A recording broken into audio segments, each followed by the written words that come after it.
Oke. Halo, selamat malam sahabat kakak. Selamat datang di kegiatan kakak berbagi Alumni Talks yang di sini kita sudah sampai di episode ke-12. Kali ini dengan judul Sehat Fisik, Gigi dan Mulut. Yuk cari tahu caranya. Sebelumnya, perkenalkan aku di sini Tika sebagai Engagement and Outreach Officer Yayasan Lokal B sebagai MC yang akan memandu dan juga menemani sahabat kakak semua di kegiatan YKK Berbagi Alumni Talks episode ke-12 hari ini. Tapi sebelumnya mungkin sahabat kakak di sini penasaran juga ya, sebenarnya YKK Berbagi itu apa sih kegiatannya? Jadi YKK Berbagi ini diadakan oleh Yayasan Lokal B, organisasi filantropi independen yang didirikan pada 2007 yang berfokus pada isu pendidikan dan juga pemberdayaan perempuan. Sejak 2011 kita juga sudah memberikan beasiswa pendidikan untuk SMA dan juga SMK sampai ke perguruan tinggi ke lebih dari 1.000 penerima manfaat di seluruh Indonesia. Karena organisasi kami ini percaya bahwa kekuatan pendidikan dapat menjadi jembatan ke peningkatan kesejahteraan. Nah, hanya beasiswa, tapi juga kita dari YKK memiliki berbagai program pelatihan pengembangan kapasitas. Nah, YKK Berbagi ini, yaitu Alumni Talks, adalah program terbaru dari YKK yang kita tujuannya ingin memberikan ruang bagi para alumni penerima beasiswa dari kakak yang sudah lulus untuk berbagi pengalaman dan juga perjalanan pengembangan diri mereka ke kita semua. Jadi pasti seru banget karena kita akan sharing-sharing dan juga mendapatkan insight gitu ya dari cerita kakak-kakak kita di sini. Dan hal ini juga sesuai dengan tadi tagline dari YKK yaitu berdaya, berkarya, dan juga berbagi. Pastikan nanti juga sahabat kakak bisa hadir dari awal sampai akhir ya, karena nanti kita di akhir bakal ada link evaluasi yang bisa diisi untuk teman-teman mendapatkan sertifikat. Kita juga nanti akan ada sesi tanya jawab dengan para narasumber. Jadi pastikan sahabat kakak juga ikut bertanya ya, supaya nanti juga kita saling dapat insight gitu ya, lebih dari narasumber kita. Nah, pada hari ini alumni alumni yang akan ngobrol bareng sama kita di episode 12 ini, yaitu episode terakhir kita di Alumni Talks, adalah dua-duanya adalah perempuan luar biasa dari NTT. Ada Kak Ines, Dr. Maria Ignacia Asan, Esket, dan juga Suster Agnes Mayora Puang, SKG. Nah, halo kakak-kakak semuanya, apa kabar? Baik, Halo, selamat malam. Kabarnya baik. Oke, baik, selamat baik. malam, Dokter Ines dan juga Suster Agnes. Nantinya sahabat kakak di sini bakal dengerin ya untuk dari kakak-kakak ini berbagi pengalamannya seputar kesehatannya. Seputar kesehatan. Jadi pasti tentunya akan bermanfaat untuk kita semua. Dan aku sendiri pun juga pernah ya menjadi mahasiswa dan ternyata selama ini tuh kita mungkin sebagai mahasiswa kita seringnya tuh belajar mungkin ikut organisasi dan banyak kegiatan lainnya yang bikin kita tuh jadi lupa gitu dengan kesehatan kita sendiri yang padahal itu juga punya dampak besar juga untuk diri kita. Jadi setelah ini kita bakal mendengarkan sesi sharing dari kakak-kakak kita dan dilanjutkan dengan sesi tanya jawab, lalu penutupan dan juga dokumentasi bersama. Oke, jadi tanpa berlama-lama lagi, kita langsung aja ya masuk ke sesi yang pertama dari Kak Ines yang berjudul Mahasiswa Sehat Lahirlah Prestasi. Bersama dengan Kak Ines sebagai penerima beasiswa BIMA 2018 saat menempuh kuliah jenjang sarjana kedokteran di Universitas Nusa Cendana. Jadi Dokter Ines ini adalah dokter umum lulusan Universitas Nusa Cendana dari Nusa Tenggara Timur. Dan sekarang Dokter Ines sedang internship di RSUD Arga Makmur Bengkulu Utara. Dan juga Dokter Ines juga pernah menjadi anggota KMK Fakultas Kedokteran Universitas Nusa Cendana. Oke, silakan Kak Ines. Kita akan mendengarkan ya sharing-sharing dari Dokter Ines terkait dengan mahasiswa sehat gimana cara. Silakan. Baik, selamat malam semuanya. Perkenalkan, saya Dr. Ines. Jadi saya akan membawakan materi tentang mahasiswa sehat dan lahirlah prestasi. Mungkin bisa next. Oke, ini perkenalan sedikit singkat tentang saya. Aku Dr. Maria Ignati Hasan, biasanya dipanggil Dr. Ines, berasal dari Lembata NTT. Aku lulusan kedokteran Universitas Nusa Cendana dan baru selesai pendidikan profesi pada tahun 2025. Saat ini aku menjadi dokter internship di RSUD Arga Makmur di Bengkulu Utara. Di Bengkulu Utara sendiri kami melakukan pelayanan kesehatan baik di poli, rawat inap, dan IGD. Mungkin next. Nah, mungkin ini beberapa tantangan mahasiswa yang mungkin banyak mahasiswa dapatkan. Mungkin di sini ada beberapa mahasiswa yang dapatkan gitu juga. Jadi yang pertama itu ada jadwal kuliah yang padat.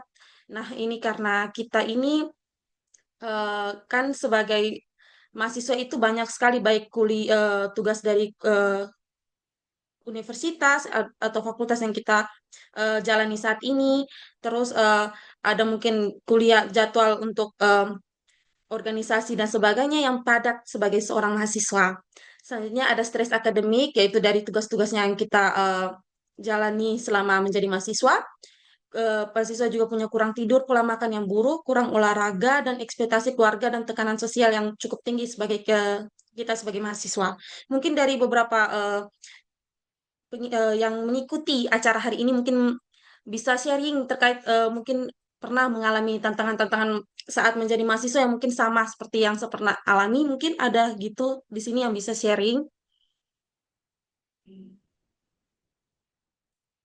Kalau nggak ada, mungkin aku coba sharing ya. Yang paling kelihatan saat menjadi mahasiswa kedokteran itu yang sering aku dapati itu adalah relate banget, oke. Sekarang pola makan sedang hancur. Ya, benar. Kita kalau jadi mahasiswa, aku juga sama pola makan yang hancur, sulit tidur, kurangnya waktu tidur. Iya sih, apalagi olahraga sering jarang ya. Kita lebih fokus ke materi-materi kita, tugas-tugas kita sebagai mahasiswa sampai melupakan hal-hal yang sebenarnya penting untuk menjadi mahasiswa prestasi perlulah itu sehat ada gitu. Jadi memang pola makan yang buruk ini karena kita ini jarang sekali ya eh, untuk makan saja pikir pikir sangat sulit untuk waktu makan aja cari waktunya susah. Nah, ini nggak apa-apa sih, padahal mah jangan banget jalan kaki ya. Nggak apa-apa sih jalan kaki itu termasuk olahraga sih. Nggak masalah sebenarnya. Itu termasuk olahraga ringan. Bagus kok itu jalan kaki pagi. Mungkin bisa next, nanti kita bahas di belakang lebih lanjut ya. Mungkin bisa next.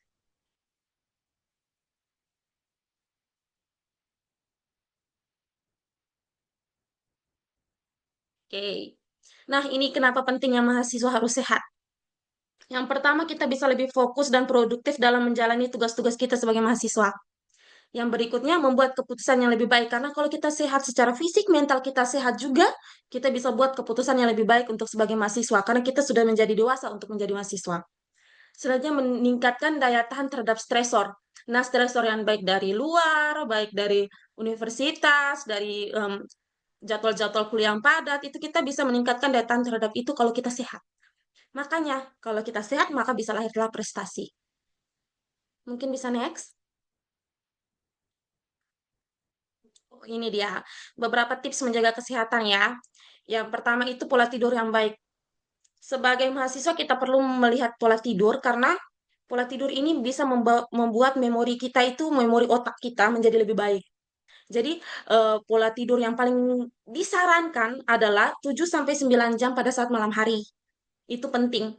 Tapi kadang-kadang kita sering loh tidur begadang. Benar, tidak mungkin ada beberapa mahasiswa yang sering tidur begadang di sini. Atau mungkin teman-temannya sering tidur bergadang karena menjalankan tugas-tugasnya. Memang begadang ini sering ya, makanan yang, maksudnya sering kita sebagai mahasiswa itu alami. Karena kita mempunyai tugas-tugas dari perkuliahan. Begadang itu sebenarnya tidak bagus ya. Aku juga merupakan salah satu yang sering begadang. Jadi nggak masalah sih guys. Ini memang agak sulit ya untuk ini karena pola-pola tidur kita, tugas-tugas kita yang membuat tidur kita terganggu. Tapi kalau begadang itu tidak bagus karena yang pertama, kita bisa tidak fokus selama perkuliahan karena kita ngantuk ya. Ngantuk itu bisa menyebabkan tidak fokus selama perkuliahan. Terus memori kita yang tadi saya sudah bilang bahwa memori memori otak kita akan lebih baik saat kita tidur lebih sesuai waktu yang ditentukan. Seperti 7 sampai 9 jam. Makanya begadang itu sebenarnya bisa menimbulkan banyak sakit, maksudnya tidak fokus selama perkuliahan, ataupun nanti itu daya tahan tubuh kita makin rendah, makin terganggu, lebih sering sakit kalau kita jarang tidur. Itu yang paling sering banyak mahasiswa alami ya karena begadang. Yang berikutnya manajemen stres akademik. Nah, karena stres akademik ini tidak mungkin kita tidak mengalaminya. Sebagai seorang mahasiswa pasti kita akan mengalaminya. Yang pertama itu biar baik dari tugas ataupun dari kegiatan-kegiatan yang kita lakukan. Nah, makanya perlu untuk planner atau menjadwalkan. Misalnya, saya punya tugas, misalnya tugas besar nih, deadline-nya mungkin 1 minggu lagi, mungkin kita pelan-pelan gitu, kayak nyicil, nyicil tugasnya dari sekarang. Mm. Itu bisa membantu mempermudah kita dalam mengerjakan tugas. Yang berikutnya, keseimbangan belajar dan istirahat. Perlu sekali, tidak perlu kita belajar secara terus-menerus. Kadang-kadang ekspektasi dari orang tua, lingkungan sosial, atau dari diri kita sendiri yang pingin, oh saya mau nilai lebih bagus nih, jadi saya harus belajar, belajar, belajar, belajar, belajar. Tapi sebenarnya otak butuh istirahat. Otak kita butuh istirahat. Apa yang kita suka, itu perlu kita lakukan untuk menjaga keseimbangan tersebut dari belajar dan istirahat. Makanya perlu sekali menentukan waktu belajar mungkin ya. Ada orang yang lebih enak belajarnya di pagi hari subuh, ada yang lebih enak belajar di malam hari. Mungkin di sini ada yang sering suka belajar pagi hari atau malam hari mungkin bisa share gitu.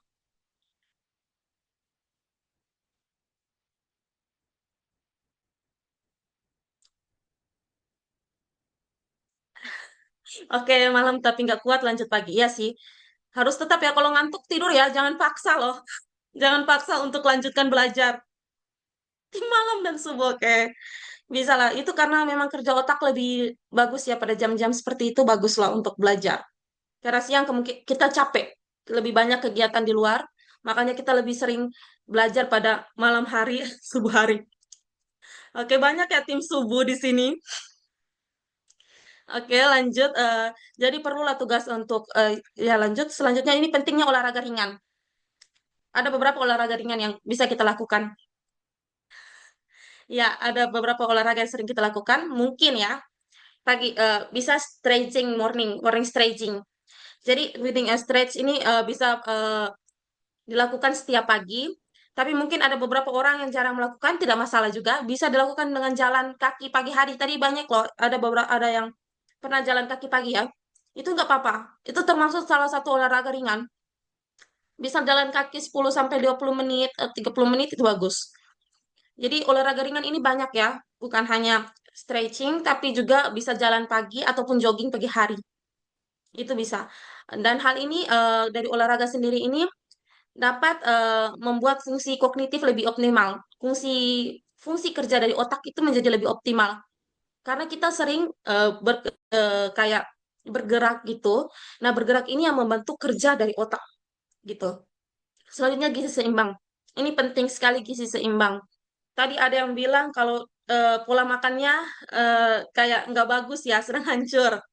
Nah, gizi seimbang ini penting.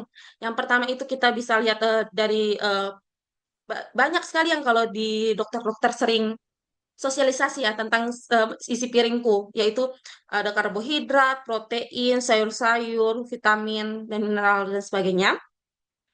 Nah, untuk gizi seimbang ini sangat penting untuk membantu memberikan energi kepada kita, menjaga kesehatan kita. Itu penting untuk gizi seimbang. Nah, tapi yang sering dilewatkan oleh mahasiswa adalah sarapan pagi. Sebenarnya sarapan itu penting karena membantu kerja otak saat kuliah. Nah, aku juga sulit loh nih untuk yang gizi seimbang ini untuk nutrisinya. Nutrisinya ini sulit karena memang kadang-kadang mesti eh, banyak tugas-tugas kuliah yang kita lakukan gitu. Tapi yang aku lakukan ini mungkin ya bisa ya untuk diterapkan di beberapa orang. Eh, Kalau misalnya aku kan kayak bangun pagi kadang-kadang telat ya untuk menyiapkan makanan saja itu sulit. Jadi biasanya aku belilah di luar pagi-pagi beli beli untuk sarapan. Itu biar walaupun kita nggak buat, tapi kita bisa tetap makan pagi. Sarapan itu penting, gitu. Untuk kerja kinerja otak ya, lebih bagus pada saat perkuliahan. Yang berikutnya konsistensi. Nah, konsistensi ini perlu dilakukan karena dari yang tips-tips yang tadi sudah saya jelaskan, sebenarnya kalau tidak ada konsisten, itu hasilnya tidak bisa sesuai dengan yang kita harapkan. Seperti nanti kita lebih mudah sakit, tidak fokus selama perkuliahan, karena memang tidak konsisten. Jadi memang mungkin perlu secara pelan-pelan ya, perlu lakukan hal-hal kecil terlebih dahulu. Mungkin, oh iya saya besok kayaknya membuat jadwal nih. Besok saya sarapan pagi, sebelum sarapan, sementara belajar pagi dulu. Aku belajar pagi, habis itu sarapan. Mungkin ke kulit kampusnya, mungkin jalan kaki, atau kayak bangun pagi itu langsung stretching.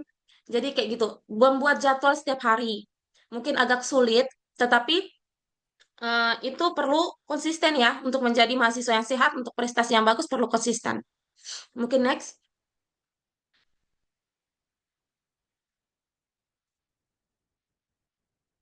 Nah, ini perjalanan-perjalanan aku mulai dari sebagai eh, seseorang yang ingin menjadi dokter sampai setelah menjadi dokter. Jadi yang pertama itu aku SMA di SMA Negeri 1 Nubatukan. Dan pada saat SMA itu aku mulai ingin menjadi dokter. Pertamanya itu bukan pada saat kelas 1 SMA, tetapi kelas 2 SMA. Aku mulai suka sekali pada saat pelajaran biologi, karena memang gurunya bagus banget dalam mengajarkannya. Aku mulai tertarik jadi dokter itu di ya kelas 2 SMA, jadi 2016 kalau nggak salah. Itu aku mulai pingin menjadi dokter di situ. Terus ya aku belajar sih, aku sering-sering belajar. Terus pada saat yang kami kelas 3 SMA itu ada pemilihan minat gitu, pingin IPA apa, pingin biologi, fisika atau kimia. Aku pilih yang biologi. Bersyukur aku ujian, kami masih ada ujian nasional ya saat itu. Bersyukurlah untuk yang ujian nasional untuk biologinya aku cuma salah satu, jadi nilainya 98. Itu sangat bersyukur sekali, puji Tuhan, karena itu bisa membuat aku lulus dengan juara dua umum di sekolah. Terus untuk yang berikutnya aku mulai kan lulusnya 2018 tuh.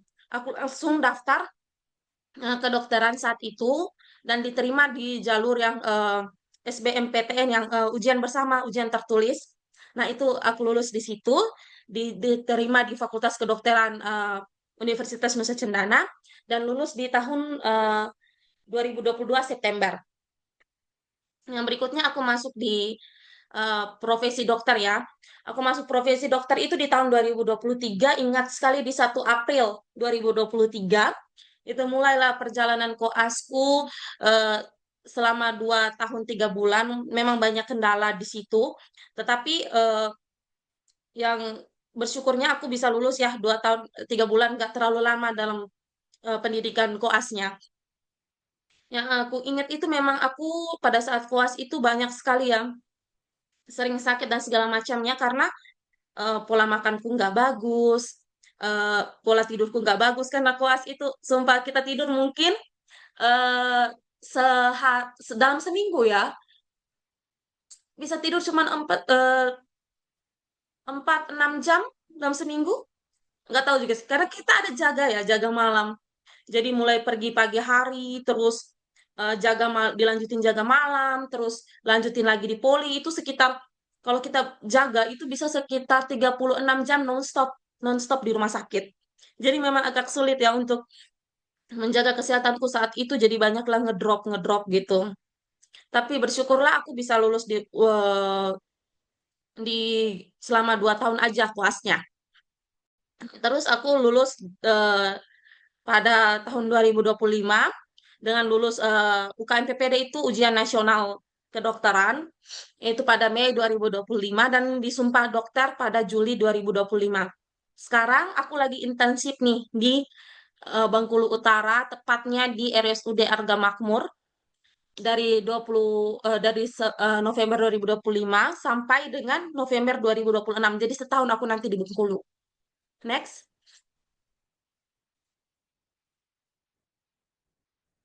Iya, aku di Bengkulu Utara, jauh dari NTT ke Bengkulu Utara, guys. Jadi memang penempatan dari Kemenkes Oh, Resti dari Kota Bengkulu ya. Kapan-kapan lah kita ketemu atau Resti kuliah di mana?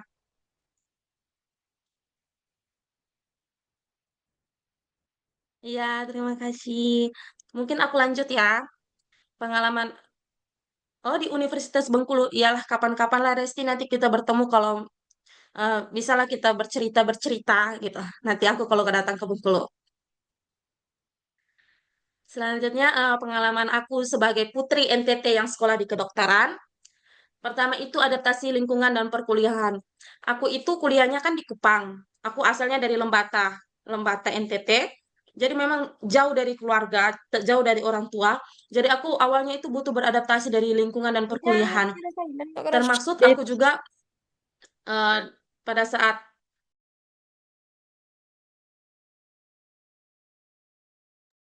Maaf, Dokter Ines, ke-mute suaranya. mohon maaf untuk yang berikutnya itu adaptasi lingkungan dan perkuliahan. Aku ini kan kuliahnya di Kupang. Nah, tapi aku eh, asalnya kan dari Lembata, jadi memang jauh gitu dengan orang tua. Memang aku tinggal di Kupang dengan jauh dari keluarga. Memang itu perlu adaptasi ya, terutama aku sendiri di Universitas Nusa Cendana sebagai Fakultas Kedokteran ini, aku sendirian yang seangkatan denganku dari dari Lembata memang ada yang lain, tapi memang nggak ada yang kenal gitu. Jadi perlu adaptasi dari pertemanan, perkuliahan, dengan sekelilingnya itu perlu. Yang yang kedua itu aku harus lebih serius dalam belajar.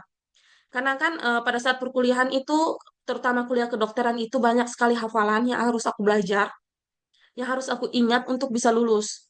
Banyak sekali penyakit-penyakit, banyak sekali anggota tubuh yang harus dipelajari dan diingat. Aku yang paling susah pada saat perkuliahan di kedokteran itu, aku ingat sekali anatomi.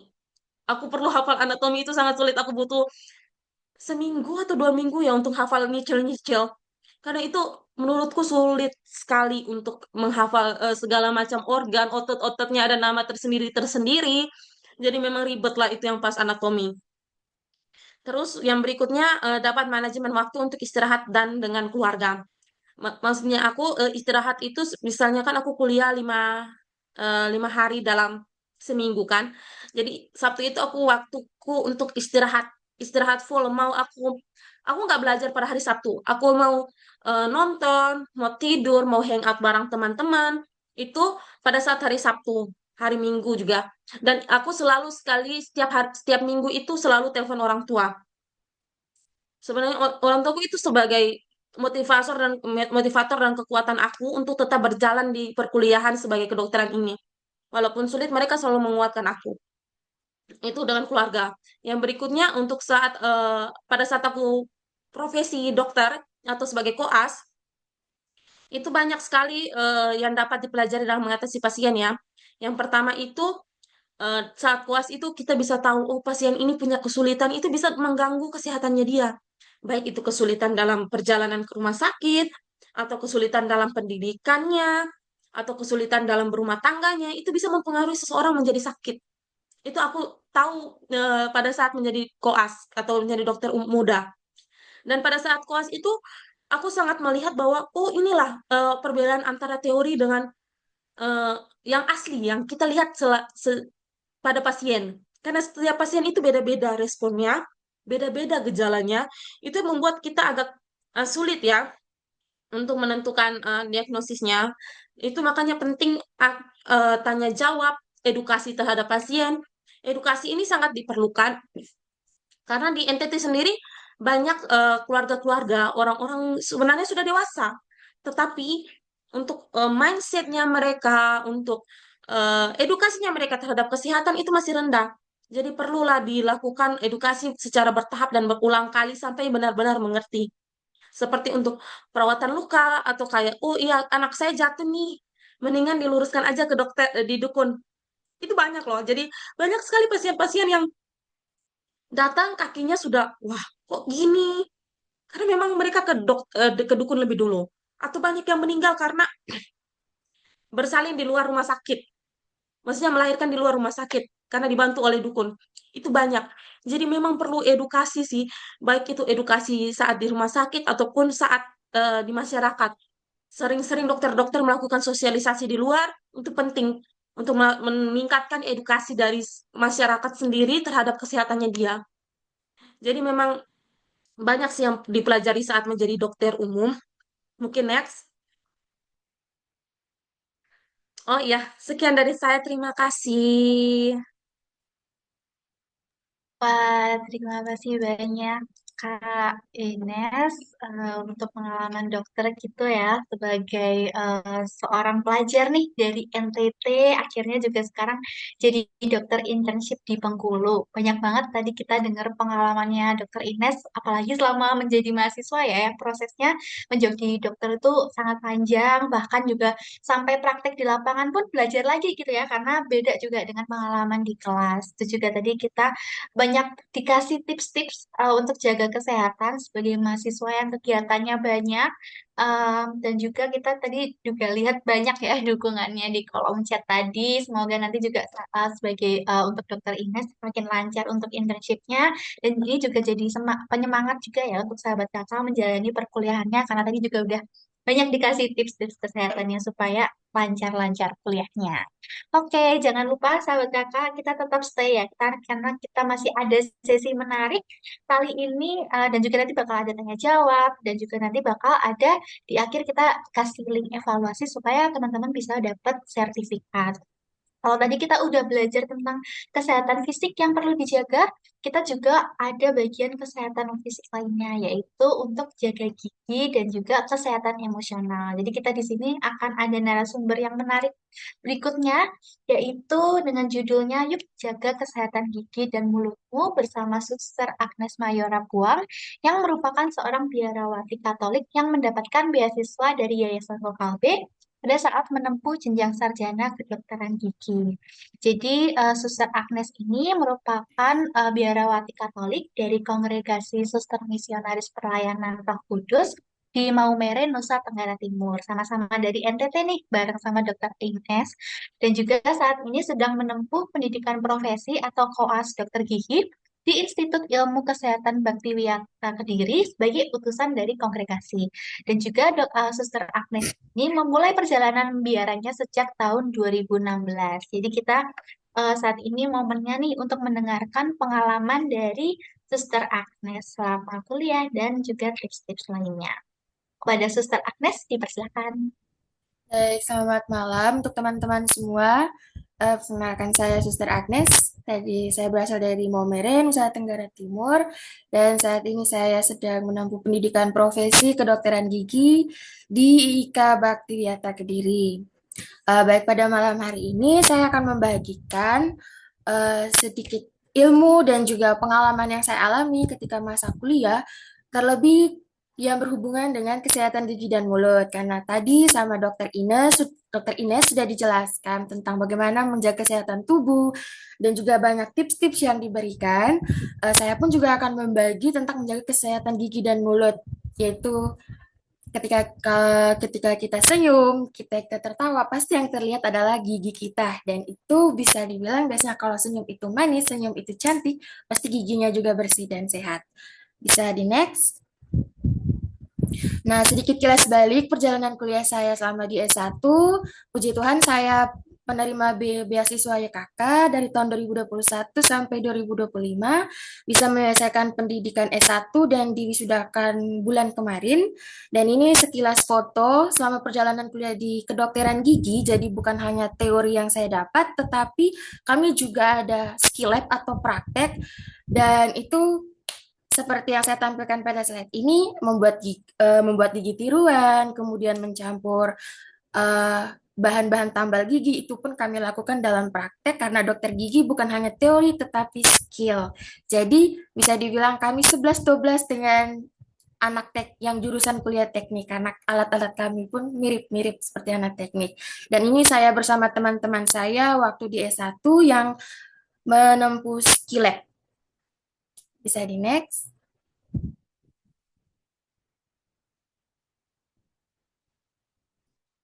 Ya, tadi sudah dijelaskan, sudah disebutkan oleh tadi Dokter Ines bahwa ketika kita kuliah itu pasti kita punya yang namanya stres. Nah, stres ini masing-masing setiap orang pasti punya porsi yang berbeda dan ada yang menyadarinya tetapi ada yang tidak menyadarinya.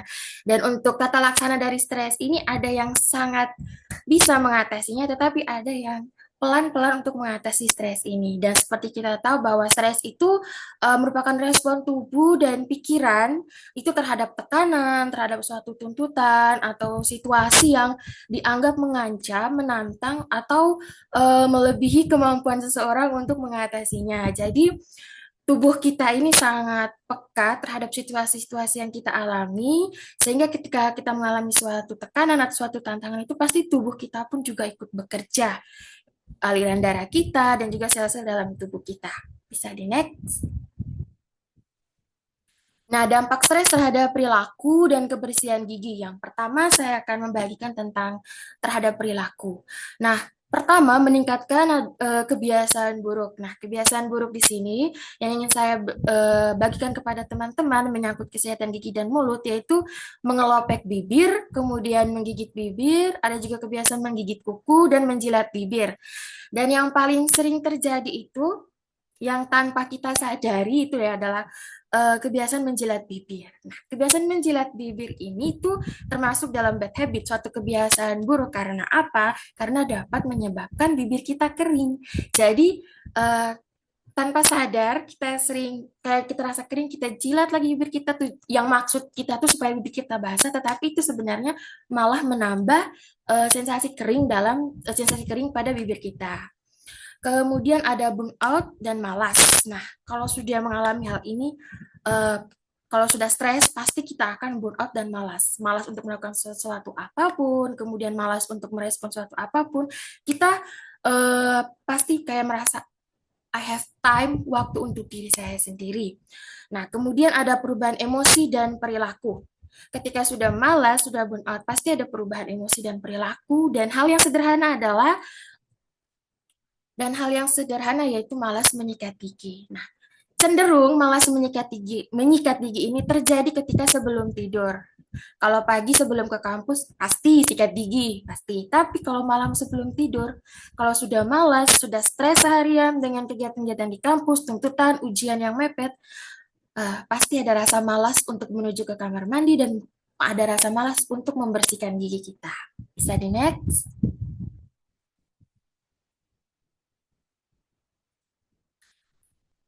Oh, ada yang tanya, saya sekarang puas di stase ilmu penyakit mulut.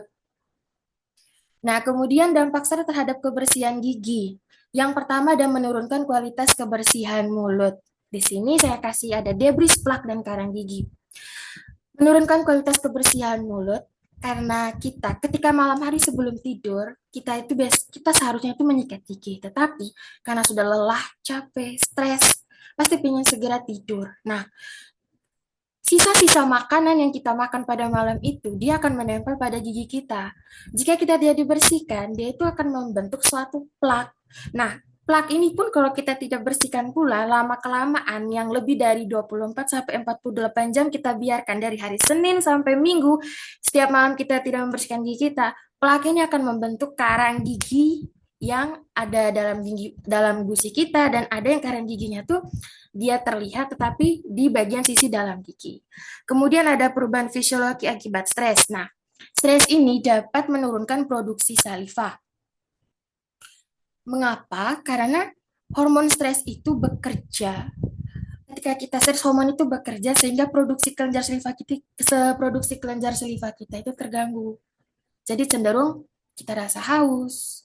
Ya, memang tidak semua orang mengalaminya ya. Ada yang stresnya kelenjar saliva normal, tapi ada yang mengalami itu. Nah, ketika penurunan produksi saliva ini menurun, gigi akan mudah untuk terjadinya karies pada gigi. Mengapa? Karena salivanya menurun berarti gigi itu kering. Nah, sedangkan di dalam gigi kita itu ada bakteri-bakteri. Nah, kalau dia kering berarti bakterinya itu akan mudah bekerja dan akan merusak enamel gigi kita. Kemudian meningkatkan risiko penyakit mulut. Di sini saya kasih 2 poin, ada sariawan dan bibir kering. Nah, risiko penyakit mulut ini terlebih sariawan, khusus bagi para teman-teman cewek, mahasiswi. Sariawan itu bukan hanya disebabkan karena panas dalam. Tidak ada multifaktor penyebab sariawan. Bisa defisiensi vitamin, karena apa? Makannya 2 kali sehari. Makannya ya sesuai mood. Kalau sudah stres ya pasti sesuai mood. Sayur, buah, bahkan di skip ya, bahkan tidak dimakan. Kemudian kurang minum vitamin. Diwajibkan kalau ini ya teman-teman cenderung kalau makannya 2 kali sehari, saya sarankan ya itu harus minum vitamin. Mengapa? Karena vitamin itu dia membantu untuk menggantikan sayur atau buah yang teman-teman tidak konsumsi. Bukan berarti teman-teman tidak mengkonsumsi buah dan sayur itu dibenarkan. Tidak, itu keliru. Karena faktor stres ini, maka saya anjurkan minum vitamin supaya eh, ketika vitamin dari buah dan sayur itu yang harusnya masuk di tubuh tapi tidak dipenuhi oleh teman-teman itu bisa digantikan dengan vitamin.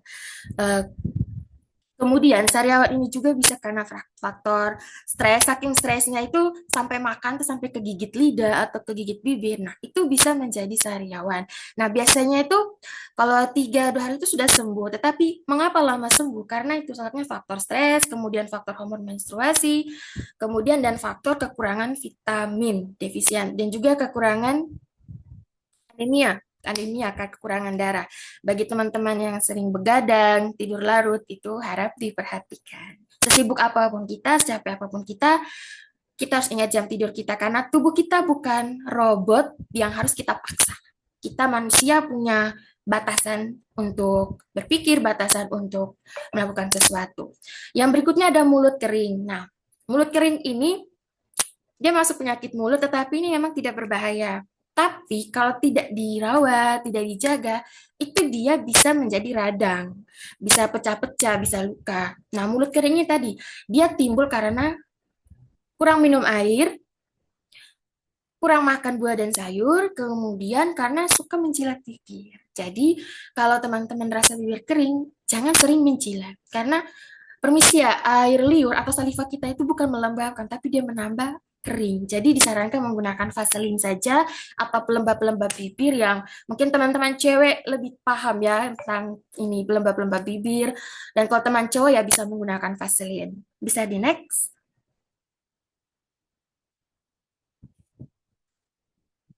Nah, ini ditampilkan pada gambar ada sariawan dan ini bibir kering. Kemudian dampak gula berlebih. Nah, biasanya kalau sudah stres untuk menaikkan mood itu ya ada yang suka makan seblak, kemudian makanan yang manis-manis, konsumsi coklat. Nah, itu jika keseringan kita makan, itu akan meningkatkan risiko karies gigi. Mengapa? Karena kita makan, terus kita tidak menyikat gigi kita, tidak membersihkan gigi kita, maka eh, gigi kita itu enamelnya itu akan cepat terkikis sehingga nanti mudah untuk terjadinya karies. Nah, kemudian membentuk plak dan karang gigi yang lebih banyak. Ini pun terjadi jika teman-teman malas menyikat gigi. Seperti tadi saya jelaskan, lebih banyak itu malam sebelum tidur. Itu sangat-sangat banyak dan memang sering terjadi. Dan saya pun secara pribadi kadang lupa, kadang ingat. Ya, sebagai manusia saya menyadari hal itu. Kemudian menyebabkan gingivitis. Gingivitis dan meningkatkan risiko bau mulut. Bisa di next.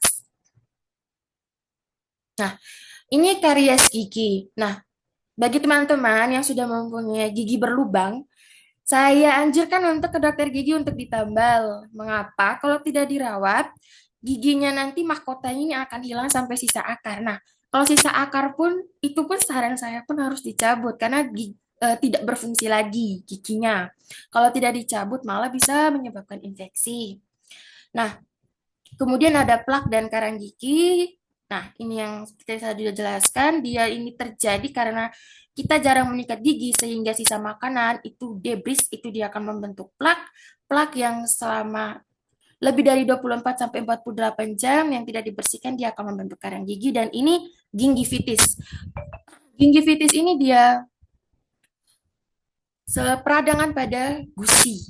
Peradangan pada gusi dan ciri-ciri khasnya itu ya gusi kita memerah, kemudian kita lihat gusi kita seperti bengkak, kemudian mudah berdarah saat disikap atau disentuh, dan dilihat permukaan gigi kita itu tampak mengkilat dan biasanya biasanya ini tidak nyeri. Gingivitis ini bisa disembuhkan dengan satu cara yaitu scaling gigi. Scaling gigi itu membersihkan karang gigi. Karena faktor pencetus penyebab terjadinya gingivitis adalah karang gigi, plak gigi yang menumpuk sehingga dia mengganggu proses peredaran darah di gusi kita dan gusi kita itu akan mengalami peradangan sehingga dinamakan gingivitis. Itu yang berarti gusi kita mengalami peradangan seperti pada gambar ini. Jadi mungkin setelah ini teman-teman bisa ngecek gusi saya ini aman nggak, ada gingivitisnya nggak? Kalau ada, dianjurkan untuk ke dokter gigi untuk melakukan perawatan. Bisa di next. Nah, bagaimana menjaga dan merawat kebersihan mulut dan gigi kita? Hal sederhana yaitu menyikat gigi dengan benar 2 kali sehari, yang pagi setelah sarapan dan malam sebelum tidur.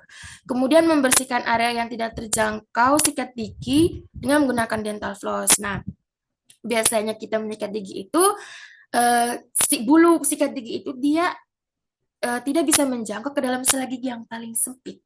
Sela gigi yang paling sempit sehingga dibutuhkan alat bantu yaitu dental floss. Nah, dental floss ini bagus sekali ada yang bertanya beli di mana. Dental floss ini seperti ini dan ini sudah terjual banyak di pasaran, di supermarket, bisa cari di Indomaret, di Alfamart itu tersedia.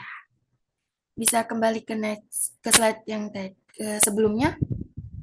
Kemudian menjaga pola makan. Seperti tadi yang sudah Dokter Ines jelaskan, sebagai mahasiswa kita harus menjaga pola makan kita.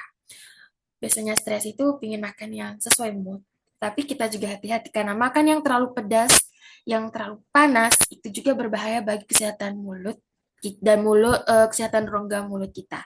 Kemudian kontrol rutin ke dokter gigi 6 bulan sekali. Ini wajib dan ini adalah aturan yang paten dalam dokter gigi bahwa 6 bulan sekali itu kita melakukan kontrol seperti pembersihan karang gigi. Kemudian kalau ada spot hitam di gigi itu bisa dibersihkan karena itu bisa menjadi salah satu faktor atau tanda awal terjadinya gigi berlubang. Dan juga dengan rutin ke kontrol 6 bulan ke dokter gigi itu gigi kita dirawat sehingga kita pede dan kita percaya diri untuk tersenyum dan menampilkan gigi kita. Kemudian untuk menyikat gigi ini, di sini saya akan menunjukkan cara menyikat gigi yang benar karena mungkin beberapa teman belum mengetahui cara menyikat gigi yang benar. Jadi kalau salah sikat gigi itu gigi kita gusi kita itu bisa mengalami erosi. Erosi itu berarti gigi kita itu mengalami penurunan dan juga bisa terkikis. Dan itu menjadi salah satu faktor juga kalau gusi kita berdarah. Nah, di sini saya ada alat bantu. Ini namanya Pentam, di kantor kedokteran gigi bilang Pentam. Untuk cara menyikat giginya, untuk kita mulai dari gigi depan, itu dengan gerakan atas ke bawah, dimulai dari gusi ya, dari gusi dengan gerakan seperti ini, bagian depan, kemudian pada bagian samping dengan gerakan membulat. Sama halnya juga, kemudian pada bagian dalam gigi, untuk bagian dalam ini dengan gerakan menyongkel keluar seperti ini, dan bagian depan juga dengan gerakan menyongkel keluar, sama halnya dengan rahang atas, gerakan menyongkel keluar seperti ini. Nah, saya sarankan untuk tidak menyikat gigi yang gerakannya begini. Jangan, karena itu dia tidak membersihkan, tetapi malah mengikis gusi kita. Sehingga gusi kita cenderung mudah berdarah. Jadi, mudah berdarah itu selain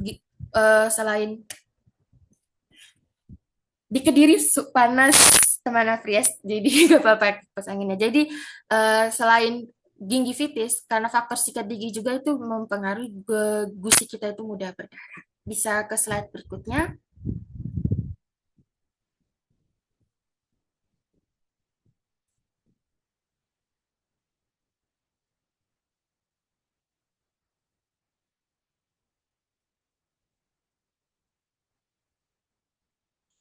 Kemudian manfaat merawat kesehatan gigi dan mulut. Yang pertama, mencegah kehilangan gigi.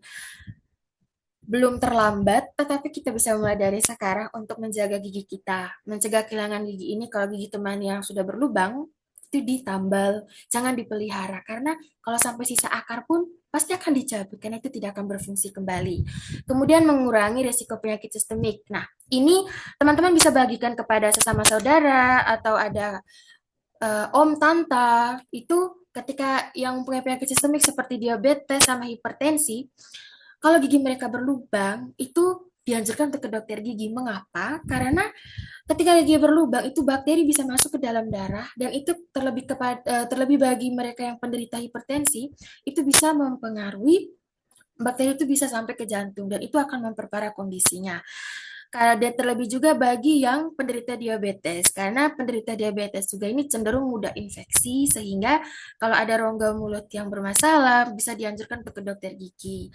Kemudian meningkatkan kualitas hidup. Nah, kalau gigi kita bersih, gigi kita cantik, kemudian kita tidak bau mulut, pasti kita akan pede untuk berbicara dengan orang lain, kita akan pede untuk tersenyum. Jadi itu kita menjaga kualitas diri kita dan meningkatkan kepercayaan diri kita. Kemudian menghemat biaya kesehatan. Lebih praktis kita menjaga gigi kita dengan cara menyikat gigi daripada kalau gigi kita sudah berlubang atau kita mengalami sariawan yang parah, itu pengobatannya lebih spesifik lagi. Karena kalau giginya sudah berlubang parah sampai ada rasa nyit, itu sudah kena saraf gigi dan itu perawatannya sudah perawatan saluran akar dan itu bukan hanya sekali kunjungan seperti kayak scaling gigi hanya sekali kunjungan, tapi kalau sudah perawatan saluran akar dia bisa berkali-kali kunjungan karena perawatannya bertahap dan prosesnya cukup lama. Bisa di next.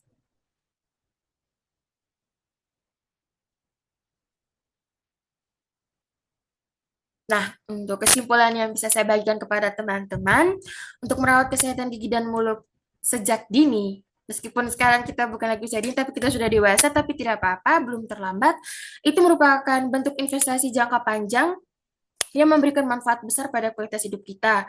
Kemudian tidak hanya mencegah gigi berlubang atau penyakit gusi, tetapi kita juga menurunkan resiko berbagai penyakit sistemik, kemudian menghemat biaya kesehatan, kemudian mempertahankan fungsi mengunyah dan juga menjaga penampilan serta memastikan kesehatan mulut tetap optimal hingga usia lanjut. Mungkin dari ini yang bisa saya bagikan kepada teman-teman.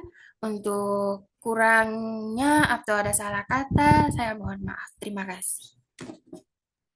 Oke, terima kasih banyak Suster Agnes untuk sharingnya dan juga berbagi ya tadi pengalamannya Suster Agnes menjadi dokter gigi yang juga nggak kalah menarik nih. Dan juga tadi Suster Agnes juga memberikan insight menarik ya tadi tentang stres yang ternyata juga berpengaruh nih ke kesehatan gigi dan juga mulut. Jadi sebagai mahasiswa kita juga perlu ya ini di sini diingatkan kembali untuk salah satunya untuk menjaga stres kita supaya tidak berlebih karena berpengaruh juga nih ke gigi kita.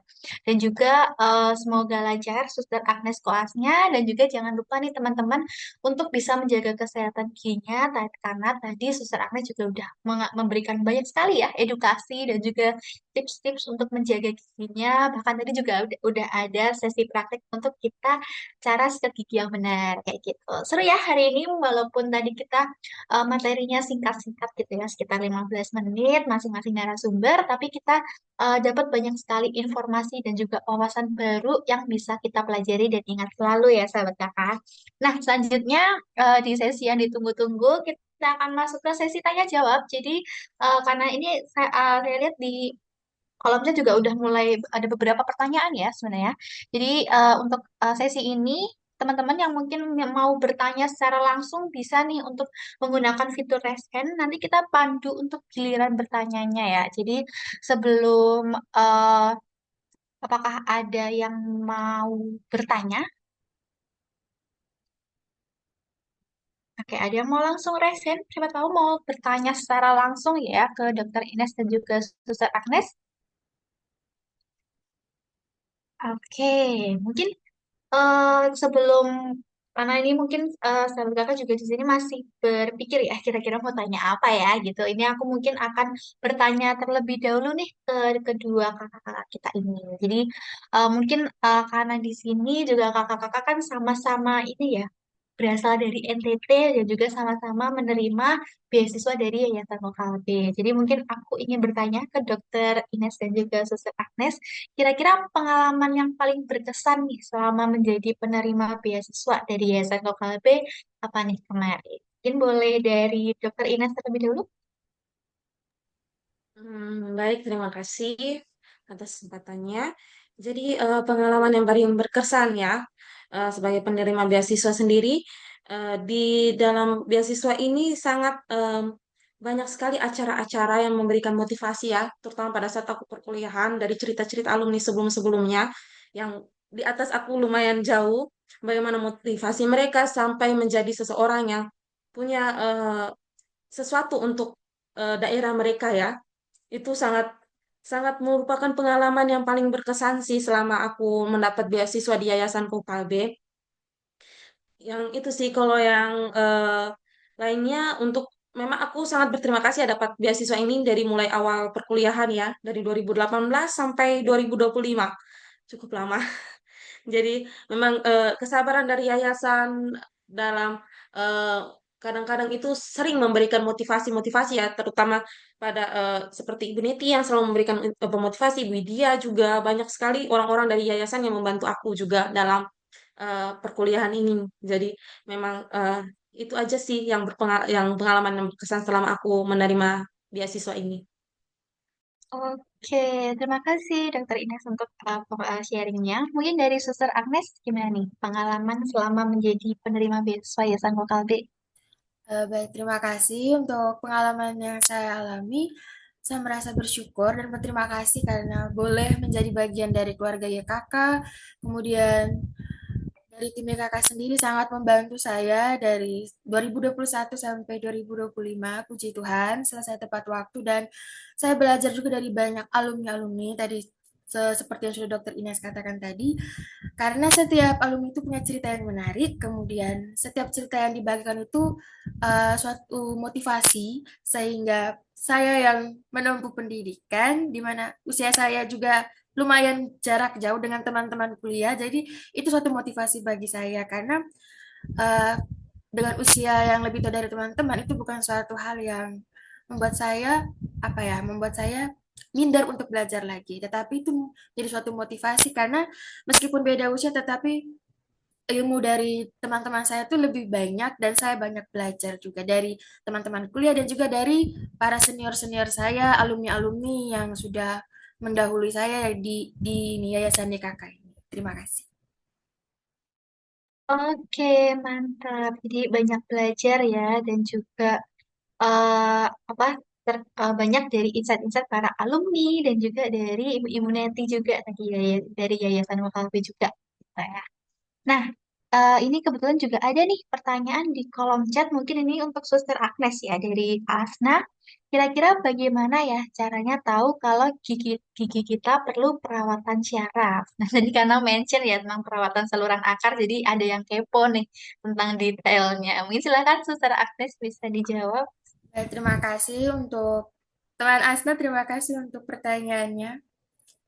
Untuk kita tahu kalau gigi kita perlu perawatan saraf, hal yang sederhana yaitu ketika ada nyeri spontan. Nyeri spontan itu maksudnya tanpa rangsangan ya. Jadi kayak di pas giginya lubang, yang dimasukkan tanpa rangsangan itu kalau tidak kemasukan sisa nasi atau sisa makanan. Nah, itu ketika dia dalam keadaan diam, maksudnya kita diam, itu tiba-tiba sakit sendiri. Sakitnya tuh kayak berdenyut, kemudian ketika kita tidak makan, tidak minum pun dia tuh tiba-tiba sakit. Dan itu ciri khas dan itu kalau dalam kedokteran gigi itu dinamakan pulpidus irreversibel. Jadi itu mungkin hal sederhana yang bisa saya bagikan dan itu juga bisa terjadi nyeri itu bisa terjadi saat kita makan atau kita pas kita makan jadi pas kemasukan itu dia sakitnya itu saat sangat kesetrum dan menusuk sakitnya.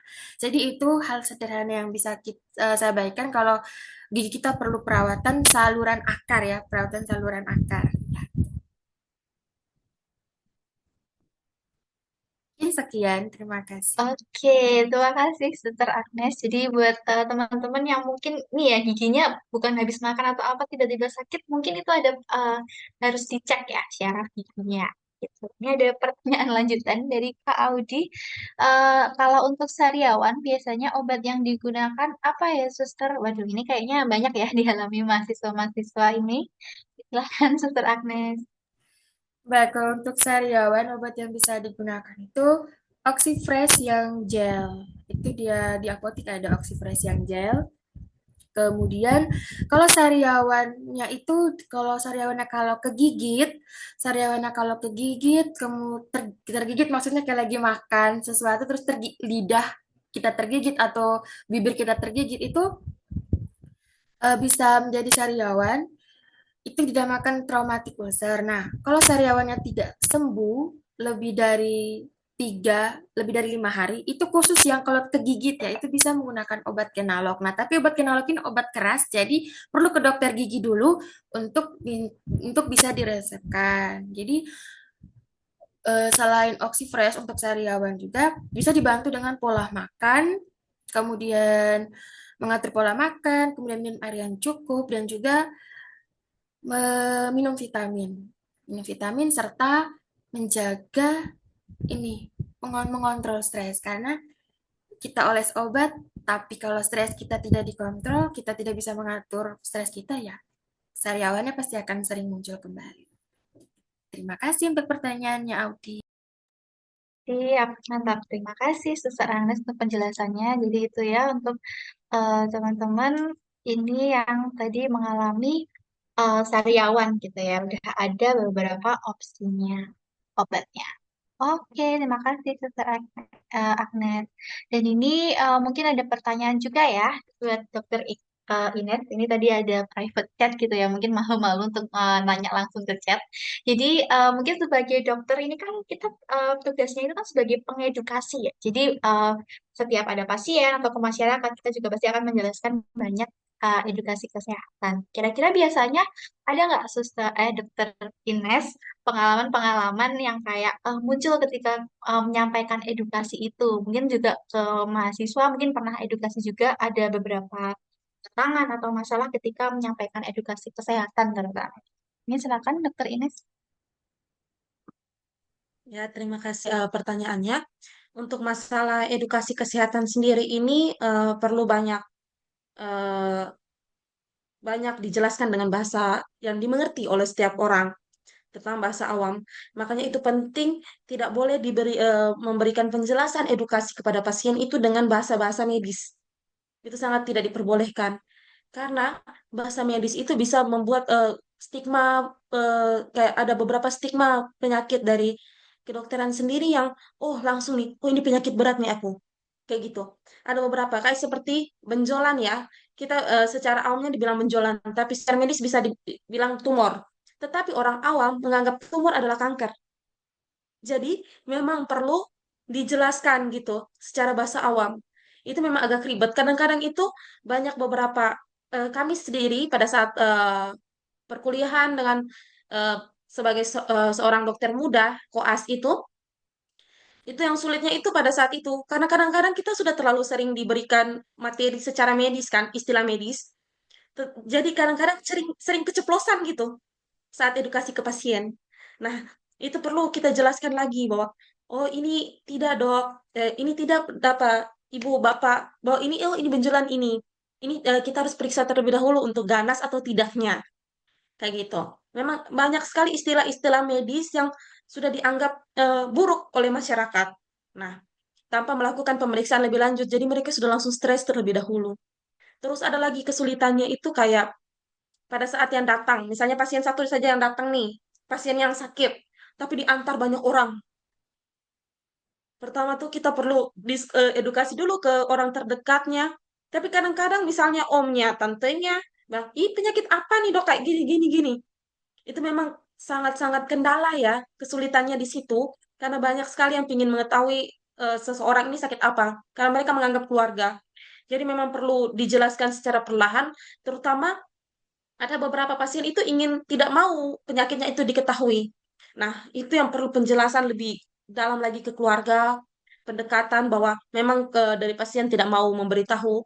Karena memang kan sebagai dokter itu rahasia pasien ya. Kita tidak boleh sembarangan untuk memberitahu kepada orang, kecuali atas izin dari pasien sendiri.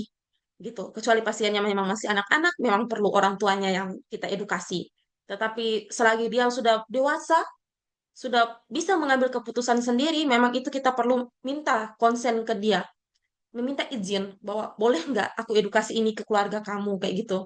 memang agak sulit sih yang edukasi-edukasi tersebut ya. Mungkin itu saja. Terima kasih. Oke, terima kasih Dokter Ines untuk penjelasannya. Jadi terkait komunikasi ya, berarti tentang memberikan edukasi ini karena selain untuk biar orang paham, tapi juga ternyata biar nggak gampang panik gitu. Apalagi kalau orang-orang awam kan dengar istilah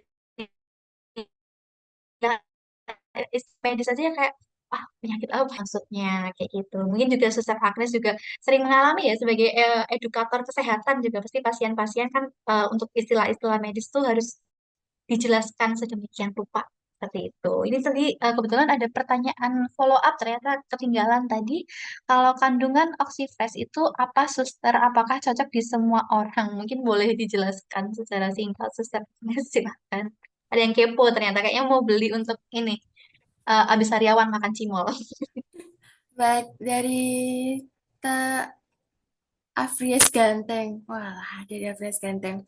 Untuk kandungan oxyfresh sendiri, yang diketahui secara umum itu ada xylitol dan juga ada aloe vera.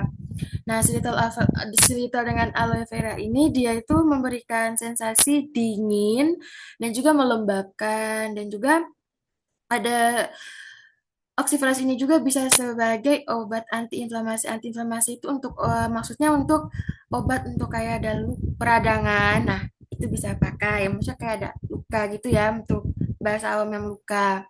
Selain itu juga ada kandungan ini eh klorid dioksida.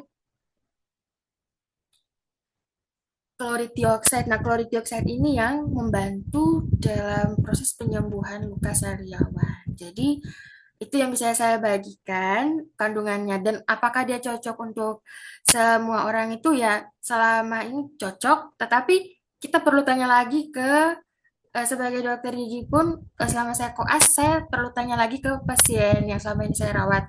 Mungkin pasien ada alergi sesuatu, alergi makan atau alergi obat. Jadi sebelum itu pun dikaji dulu kepada pasien dan sejauh ini ya beberapa saya bisa katakan bahwa oxyfresh bisa untuk segala orang. Tapi kalau untuk anak-anak itu perlu diawasi penggunaannya. Mungkin itu bisa saya bagikan untuk teman Afris dan juga untuk teman-teman sekalian. Terima kasih. Oke, terima kasih Suster Agnes untuk penjelasannya. Jadi mungkin Kak Afris nih bisa coba nih ya Oxyfresh-nya. Tadi udah dijelasin secara detail sama Suster Agnes untuk sariawan. Oke, mungkin aku mau kembali bertanya nih, karena aku kan pengen mengulik juga ya dari pengalamannya Dokter Ines dan juga Suster Agnes kan selama menjalani perkuliahan. Kira-kira masih ingat nggak ya kemarin tuh waktu skripsi itu penelitiannya apa gitu? Apakah ada pengalaman yang menarik atau enggak? Karena maksudnya kan sebagai dokter tuh pasti kan kita beda ya perjalanannya sama mahasiswa lainnya karena habis lulus wisuda masih koas dan lain sebagainya. Jadi mungkin pengalamannya sebagai seorang yang berkuliah kedokteran nih kita pengen tahu nih kira-kira kalau skripsinya tuh seperti apa sih pengalamannya kemarin? Kayak gitu. Mungkin dari Dokter Ines terlebih dahulu. Baik, terima kasih. Jadi pengalaman aku ya selama skripsi ya. Nah, skripsiku itu aku ambil lumayan sulit sih skripsinya judulnya tentang eksperimental ya, penelitian eksperimental tentang aku meneliti apakah daun ini, tumbuhan ini berpengaruh nggak dalam pengobatan pasien gitu. Jadi aku penelitian menggunakan tikus. Jadi tikus, jadi aku membuat dia sakit terlebih dahulu. Setelah itu aku berikan obat gitu-gitu. Jadi memang ribetnya di situ. Banyak sekali kendala di situ. Apalagi banyak hewan-hewan yang meninggalkan karena aku buat sakit terlebih dahulu. Jadi memang banyak sekali kendala-kendala yang sebenarnya itu sudah kayak tidak diinginkan sebenarnya untuk memperlambat skripsiku ya. Aku termasuk lambat lulus skripsinya karena memang penelitianku sulit ya saat itu. Apalagi penelitian membuat sakit dan memberikan obat itu butuh waktu beberapa minggu hingga bulan. Jadi kemarin itu aku mulainya di November 2021 kalau tidak salah dan selesainya itu di April 2025 sampai sidang. Jadi memang cukup panjang ya itu skripsinya. Kesulitannya di situ sih selama skripsinya itu ya. Aku juga bingung kenapa memilih itu. Memang aku mencari cari informasi kan banyak sekali di Indonesia ini yang menginginkan obat-obat herbal dibandingkan obat yang sudah diteliti terlebih dahulu. Sebenarnya banyak sekali masalah-masalah kalau kita minum obat herbal terlalu sering juga. Bisa menyebabkan ke ginjal dan segala macamnya. Kalau misalnya obat-obat yang sudah diteliti, yang disarankan oleh dokter, itu memang ada beberapa efek sampingnya. Tetapi memang itu sudah lakukan penelitian bertahun-tahun untuk menjadi suatu obat. Jadi bisa mengurangi efek terhadap organ lain gitu. Sedangkan obat herbal itu kita belum tentu tahu. Ada beberapa ada beberapa senyawa yang memang bermanfaat untuk tubuh, ada senyawa yang tidak bermanfaat untuk tubuh yang bisa menyebabkan racun. Itu memang perlu di penelitian lebih lanjut lagi sih terkait itu. Aku kemarin nggak sampai penelitian sampai ke apa bisa membahayakan seseorang. Aku cuma penelitian sampai di apakah bisa berpengaruh gitu ke seseorang yang sakit gitu. Mungkin itu saja yang aku mau sharing gitu sepanjang skripsiku. Oke, terima kasih banyak Dokter Ines. Menarik ya. Cukup lama juga kena eksperimental, jadi pasti perjalanannya sangat nano-nano gitu. Oke, kalau Suster Agnes bagaimana nih? Mungkin masih fresh ya, karena baru aja wisuda juga. Baik, untuk perjalanan skripsi saya, judul skripsi saya itu tentang penyembuhan luka, tetapi saya melihat epitel, perubahan epitel dia menebal atau tidak. Dan ini saya memakai obat alam yaitu bawang merah, bawang merah. Karena saya eksperimennya sama seperti Dokter Ines, eksperimen laboratoris itu memang lama dan mahal karena beli tikus. Nah, untuk perlakuan saya pun sama, tapi waktu itu karena kampus saya di Kediri, IKA Baktiwata Kediri, kami bekerja sama dengan kampus Universitas Erlangga Surabaya. Jadi penelitian saya ke Universitas Erlangga Surabaya. Saya pilih ke sana karena memang jarak Kediri Surabaya lebih dekat.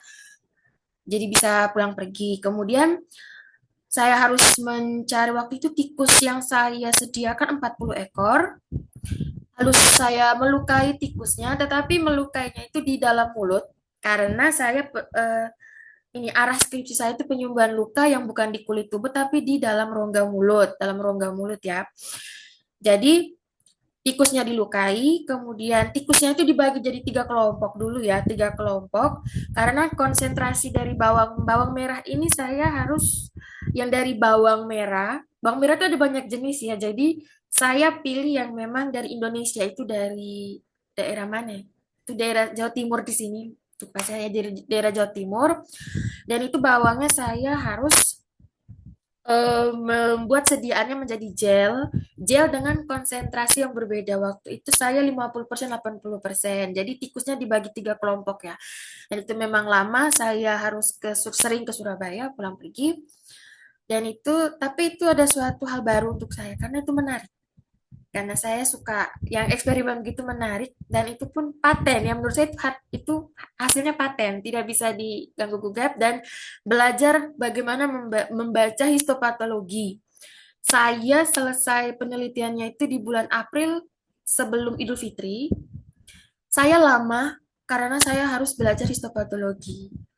Karena saat ujian pun pasti ditanya kan tentang gambar histopatologi dan gambarannya itu ya kita lihat sepintas kayak gambaran warna es cendol, warna-warni gitu kan. Tapi itu ada maksudnya, ada artinya. Jadi itu tuh apa epiten. Jadi apa ya, harus benar-benar belajar dan menguasainya. Jadi itu yang menarik dan yang menyusahkannya itu ya saya harus belajar histopatologi karena gambarannya tuh buat pusing tapi itu menyenangkan tantangan tersendiri bagi saya. Tuh. Dari saya terima kasih. Oke, terima kasih banyak Suster Agnes. Ternyata sama ya, sama-sama eksperimental, sama-sama pakai tikus juga. Jadi emang pengalamannya mirip-mirip ya. Emang kalau mungkin mahasiswa kedokteran lebih susah ya kali untuk penelitian-penelitian eksperimental karena memang sambil praktek sambil tahu gitu ya hasil penelitiannya gitu. Jadi menarik sekali pengalamannya skripsi dari Dokter Ines dan juga Suster Agnes. Mungkin ini sebagai pertanyaan penutup ya.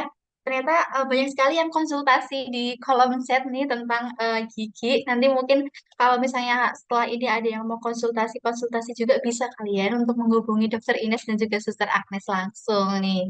Nah, Ini ada pertanyaan dari Kak Erni, kira-kira ada tips tidak ya dan juga trik paling jitu untuk menjaga gigi agar tetap sehat dan kuat, minim masalah, karena kan sikat gigi saja tidak cukup, tapi perawatan gigi itu tergolong rumit untuk dilakukan setiap hari karena misal contohnya seperti membersihkan sela-sela gigi. Tuh, mungkin Suster Agnes bisa membagikan tipsnya, silakan. Baik, untuk tips dan trik yang paling jitu untuk menjaga gigi ya, ya menyikat gigi. Itu yang paling jitu, menyikat gigi.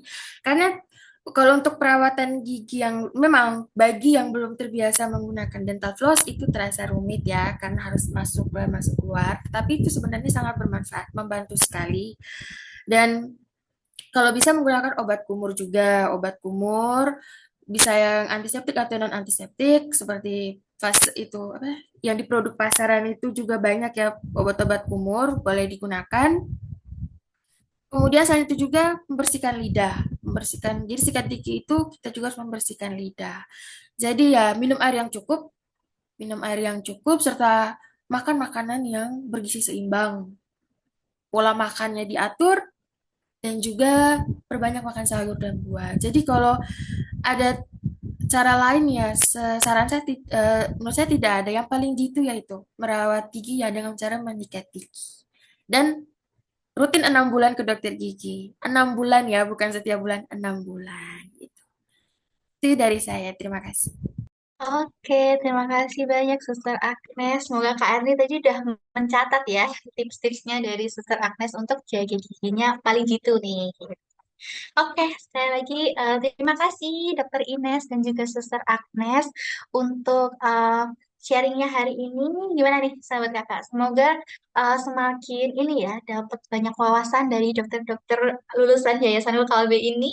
Semoga semakin pede dan juga semangat menjalani kuliahnya karena tadi sudah dapat banyak juga tips-tips untuk jaga kesehatan fisik dan juga gigi kayak gitu. Karena kalau misalnya kita sebagai mahasiswa nih jadi sakit kan juga rasanya susah ya untuk menjalani kesehariannya kita. Tuh. Ini ada pertanyaan satu lagi sih. Ini nanggung sekali ya. Ini kayak oke, satu lagi lah ya gitu. Kita coba eh, jawab pertanyaan untuk Dokter Ines. Gimana nih caranya untuk biar nafsu makan enggak hilang karena kan semua yang kita makan berdampak ke tubuh lagi gitu ya. Dan juga ini ada pertanyaan dari untuk Suster Agnes, gimana caranya untuk gigi yang pakai behel ini tetap sehat? Gitu. Oke. Ini sebagai benar-benar pertanyaan penutup ya. Nanti habis ini kalau saya ada pertanyaan, kita bisa konsultasi, buka sesi konsultasi kali ya, bareng sama Dokter Ines sama Suster Agnes. Oke, mungkin dari Dokter Ines dulu. Silahkan. Oke, terima kasih pertanyaannya Resti. Jadi, gimana caranya biar nafsu makan gak hilang ya? Memang pada saat kita sibuk itu nafsu makan sering-sering hilang. Tapi yang perlu kita bisa mempertahankan nafsu makan itu adalah yang pertama mungkin sulit untuk makan itu kita bisa coba ya dengan beberapa vitamin C, vitamin B atau vitamin D itu bisa kalau kita sering minum bisa menambah nafsu makan. Atau ada beberapa obat-obat gitu ya, obat-obat vitamin multivitamin gitu yang di apotek yang untuk meningkatkan nafsu makan bisa. Tetapi bagaimana secara praktis ya tanpa perlu vitamin ya. Misalnya kita untuk nafsu makan gak hilang. Pertama itu kita harus coba untuk mengontrol stres kita. Jadi dengan beberapa tips tadi seperti kayak planner gitu, tugas-tugas kita, kegiatan kita, itu bisa membantu kita untuk jadwal makan kita teratur. Jadi kalau enggak nafsu makan, berusahalah makan. Itu penting. Karena memang makanan yang kita makan itu berdampak untuk tubuh ya. Untuk pertumbuhan otak kita, untuk energi kita itu penting. Jadi bisalah pelan-pelan gitu. Untuk makan lebih kalau nggak nafsu makan, coba paksa makan aja karena butuh butuh untuk makan. Kalau memang nggak bisa nih kayak aku nggak benar-benar nggak mau makan, nggak selera, cobalah itu minum-minum vitamin. Vitamin C itu bagus untuk meningkatkan nafsu makan sih. Mungkin itu ya. Ada yang cukup itu sih, cukup dari saya sih. Terima kasih. Oke, makasih banyak Dokter Ines. Jadi ya mungkin bisa dimulai dari makanan yang disuka ya kalian untuk bisa setidaknya ada yang masuk gitu karena kita juga butuh makan. Oke, lanjut ke Suster Agnes tentang merawat behel gigi ya. Gitu. Silakan Suster. Merawat gigi yang pakai behel itu memang agak rumit ya, merawat gigi yang pakai behel itu. Ya, yang bisa saya bagikan ya, menyikat giginya itu pasti 3 kali sehari. 3 kali sehari karena behel itu kan ada sesuatu yang menempel di gigi, dan itu kalau bisa pakai sikat gigi yang khusus orto. Biasanya kalau pasang behel di dokter spesialis orto pasti akan dianjurkan pakai sikat gigi yang khusus orto. Kemudian gunakan sikat yang interdental, di mana sikat interdental itu yang dimaksudkan tuh bisa membersihkan di antara kawat dan bracketnya. Jadi ya sekitar 10 sampai 20 detik per area. Kemudian flossing malam hari. Jadi untuk pengguna behel itu memang wajib flossing. Kemudian dalam hal makan dan minum, apalagi untuk behel itu selesai kontrol itu pasti ada rasa sakitnya kan. Jadi mungkin bisa menghindari makanan yang keras dan lengket karena memang susah ya kalau sudah lengket untuk membersihkan di behelnya itu memang susah. Kemudian bisa menggunakan obat kumur tetapi cari yang tanpa alkohol dan juga banyak minum air putih. Air putih karena bisa membantu agar ini sisa makanan itu tidak menumpuk di behel. Mungkin bisa itu saja yang saya bagikan untuk karena pasti untuk behel itu ada selang berapa bulan itu pasti akan sering kontrol. Mungkin terima kasih. Oke, terima kasih banyak Suster Agnes untuk tips-tipsnya. Semoga Resti tadi sudah nyatat juga ya tips dari Dokter Ines dan juga Suster Agnes supaya bisa menjaga nih ya untuk sebagai mahasiswa kan pasti butuh ya untuk jaga kesehatan fisik dan juga giginya. Oke, tadi kita udah banyak belajar dan sebelum kita berpisah gitu ya dengan kakak-kakak dan juga sahabat kakak lainnya semua di sini, kita mau foto bareng nih untuk mengabadikan momen kita sebagai kenang-kenangan di Alumni Talks episode ke-12 kali ini. Jadi mungkin buat sahabat kakak yang belum on cam, yuk kita on cam dulu karena kita mau ini nih mengabadikan momen kita. Jadi mungkin yang mau siap-siap dulu, rapiin rambut, siapin senyum terbaiknya. Silahkan supaya kita momennya terdokumentasi dengan baik nih ya. Ini ada Suster Anita, ada Kak Salma, di sini ada Sabrina juga, Suster Lydia, Kak Nur Hikmah, Kak Erni, Kak Bernard. Yuk, ada Resti juga. Kita on cam dulu sebentar. Oke, aku hitung sampai 3 ya. Satu, dua, tiga. Oke, sudah? Tidak ada yang on cam lagi? Oke, kalau gitu kita mulai untuk fotonya ya. Aku pandu. Satu, dua, tiga. Sekali lagi. Satu, dua, tiga. Oke, mantap. Terima kasih banyak sahabat kakak sudah hadir di Alumni Talks kita kali ini.